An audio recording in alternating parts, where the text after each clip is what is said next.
మీ ప్రసంగాల్లో కొన్నిసార్లు శృతి మించి అవతల వాళ్ళకి టార్గెట్ చేస్తున్నట్టుగా కనిపించలేదా? వాడిన భాష కూడా ఓకే, మీ ఆవేదనలో ఆవేశంలో అర్థం ఉండొచ్చు, దీనివల్ల మీ క్యారెక్టర్ ఉత్తేజపరిచి ఉండొచ్చు, కానీ అటాకింగ్ మోడ్ చూసారా? ఆ అటాకింగ్ మోడ్ వల్ల న్యూట్రల్ ఓటర్ ఎలా స్పందిస్తారని అనుకున్నారు మీరు? నేను అసభ్యంగా మాట్లాడలేదు. నేను బూతులు మాట్లాడలా, మహిళల్ని కించపరిచే విధంగా నేను ఏనాడు మాట్లాడలా. వ్యక్తి గురించి మాట్లాడా, అతను చేసిన అవినీతి గురించి మాట్లాడా, వాళ్ళ అభ్యర్థులు వాళ్ళ ఎమ్మెల్యేలు చేస్తున్న అవినీతికి ఒక పేరు పెట్టా. లైక్ కన్నబాబు గారికి చీటింగ్ కన్నా అని పేరు పెట్టా. తప్పు చేశాడు, చీటింగ్ చేశాడు, అందుకే పేరు పెట్టా. ఇప్పుడు పెద్దిరెడ్డి ఉంది, ఆ కుటుంబం మొత్తం పాపాలు చేస్తుంది, చిత్తూరు జిల్లా అంతా పాపాలే. సో పాపాల పెద్దిరెడ్డి అని పేరు పెట్టా. చెవిరెడ్డి భాస్కర్ రెడ్డి గారు ఏం పని చేయరు, మూడు సంవత్సరాలకు ఒకసారి 4 సంవత్సరాలకు ఒకసారి చీరలు పంచుతాడు.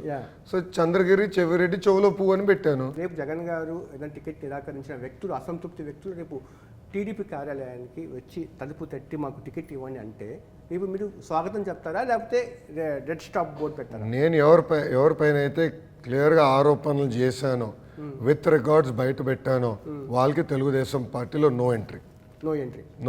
ఖచ్చితంగా చెప్పేస్తారు మీరు. No entry. దాదాపు 40-50 మంది మారుస్తాం. 40-50 మందిలో కొంతమంది కూడా పనికొచ్చిన. అరే తెలుగుదేశం పార్టీ ఒక అద్భుతమైన ఫ్యాక్టరీ, నాయకులు తయారు చేసాం, పక్క రాష్ట్ర ముఖ్యమంత్రులు తయారు చేసాం. జనసేనతో పొత్తు ఇంచుమించు ఖరారు అయిపోయినట్టు కదా, అఫీషియల్గా అయినట్టు. ఇంచుమించు ఏంటంటే ఖరారు అయిపోయింది.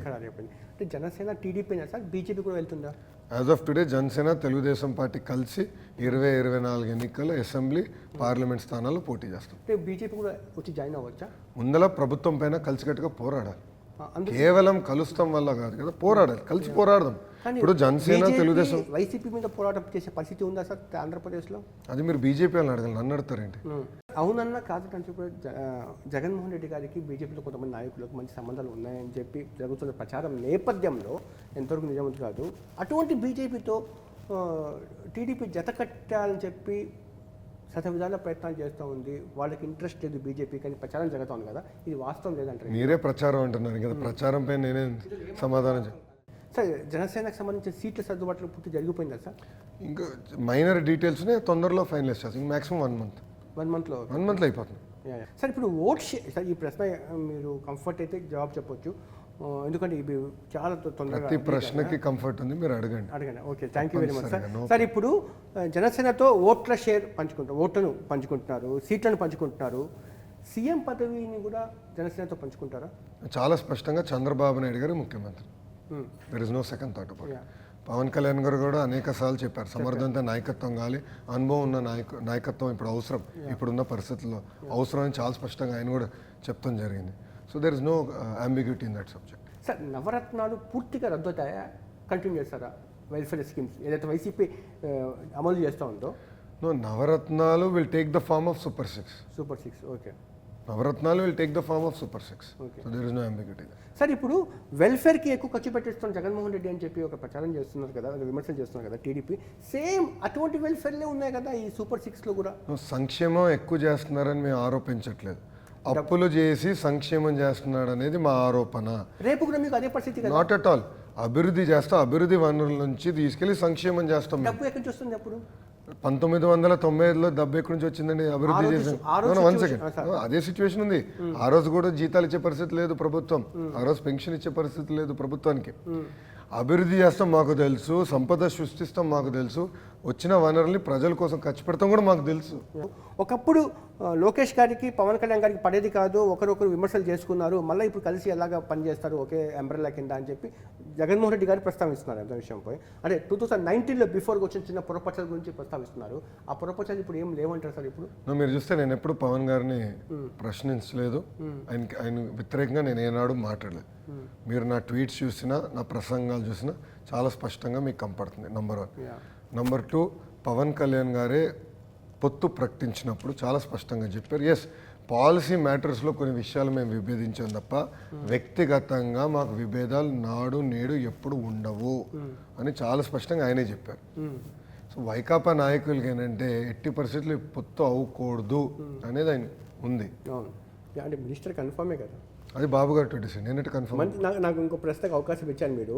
అంటే పాదయాత్ర చేస్తే చాలామంది సీఎంలు అవుతున్నారు, లోకేష్ గారు ఎప్పుడు సీఎం అవుతారని కూడా జనాలు అడగమన్నారు మీకు. నేను కార్యకర్త అవుతాను, పార్టీ కోసం కష్టపడతాను, ప్రజల సమస్యలపైన నేను పోరాడతాను. సార్, ఈ మొన్న అరెస్ట్ తర్వాత బ్రాహ్మణి మేడం బాగా తిరిగారు, కష్టపడ్డారు, రోడ్డు మీదకి వచ్చారు, మీ అమ్మగారు కూడా వచ్చారు. ఈసారి ఎన్నికల్లో కూడా వాళ్ళ సర్వీసెస్ని ఉపయోగించుకుంటున్నారు సార్? సార్ వాళ్ళు పోటీ చేయరు, ఎక్కడ ప్రచారం కూడా చేయరు. ఆ రోజు కుటుంబం పెద్ద ఇబ్బందుల్లో ఉన్నారని అందరం రోడ్ ఎక్కాం, పోరాడం.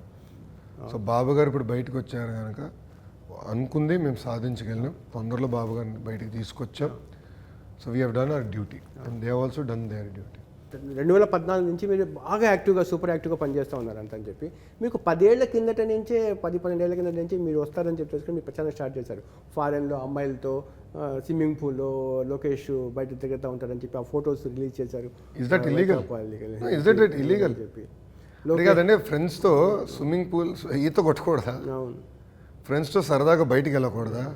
నేను అందుకే చెప్పా జగన్కి, నీకు జైల్ లైఫ్ తెలుసు బ్రదర్, నాకు కాలేజ్ లైఫ్ తెలుసు.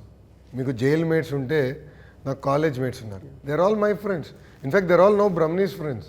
సార్, ఈ బీసీలు వాళ్ళ అభివృద్ధి కోసం స్పష్టంగా ఇంకేదైనా సపరేట్గా ఏదైనా మ్యానుఫ్యాక్చర్ వాళ్ళ కోసం రిలీజ్ చేస్తారా, లేకపోతే ఇంక్లూడింగ్ ఉంటుందా?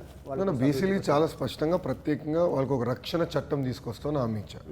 ఎందుకంటే ఎప్పుడు లేని విధంగా బీసీల పైన SC/ST కేసులు పెట్టి వేధిస్తుంది ఈ ప్రభుత్వం. సో వాళ్ళు కూడా ఒక చట్టం అవసరం. వాళ్ళని పేదరికం నుంచి శాశ్వతంగా బయటికి తీసుకొచ్చే మార్గం మేము ఎంచుకుంటాం. సార్, కొడాలి నాని, వల్లభనేని వంశీ, రోజా, అనిల్ కుమార్ యాదవ్ ఈ నలుగురు కోసం ప్రత్యేకంగా శాఖ కూడా ఏర్పాటు చేస్తారని విన్నాను. నిజమేనా?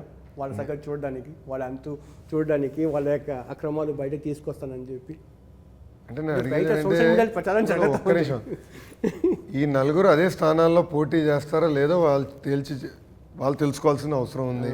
లేదా రీషఫరింగ్లో వాళ్ళు పోతారో నాకు తెలియదు. నలుగురు పోతారా ఏమో నాకు తెలీదు. ఆ 1% మంత్రి గారు సినిమా అయిపోయింది, మంత్రి పదవి పోయింది, కొడాలి నాని పదవి కూడా పోయింది. వంశీ పొలిటికలీ ఇర్రెలవెంట్, రేపు గ్యారంటీగా ఓడిపోతాడు. జబర్దస్త్ అంటే మొన్న సచ్చి బతికారు ఎన్నికల్లో, ఈ ఎన్నికలకు గ్యారంటీగా ఓడిపోతారు, నాకు ఎలాంటి సందేహం లేదు. సార్, ఒక్క ప్రశ్న సార్, ఎప్పుడు కాపులు పల్లకి మోయడానికైనా పల్లకిలు కూర్చోడానికి పనికిరారా అన్నది సీఎం పోస్ట్ సంబంధించింది కాపుల్లో ఒక అంతర్గతంగా వాళ్ళ సంఘాలు జరుగుతున్న చర్చ. మీరేమంటారు దానికి? అది ఎవరు వాళ్ళ వ్యక్తిగత అభిప్రాయాలు ఉండొచ్చు, కానీ మేము వెరీ క్లియర్, ఈరోజు దారి తప్పిన రాష్ట్రం సరైన దారిలో పెట్టాలంటే కేవలం అది ఒక చంద్రబాబు నాయుడు గారి వల్లనే అవుతుంది, ఆయన ముఖ్యమంత్రి అవ్వాలి అనేది మాకు అబ్సల్యూట్ క్లారిటీ ఈరోజు ఉంది. This program co-powered by Akshaya Hospital near Sri Kanya Theatre, Railway New Colony. Call 8886582221. నమస్తే, నేను మీ జాఫర్. మీకు నేను మా టీం చేసే వర్క్ నచ్చితే మీరు సబ్స్క్రైబ్ చేయడం మర్చిపోవద్దు. సబ్స్క్రైబ్ చేయడంతో పాటు పక్కన ఉండే బెల్ ఐకాన్ కూడా ప్రెస్ చేయండి.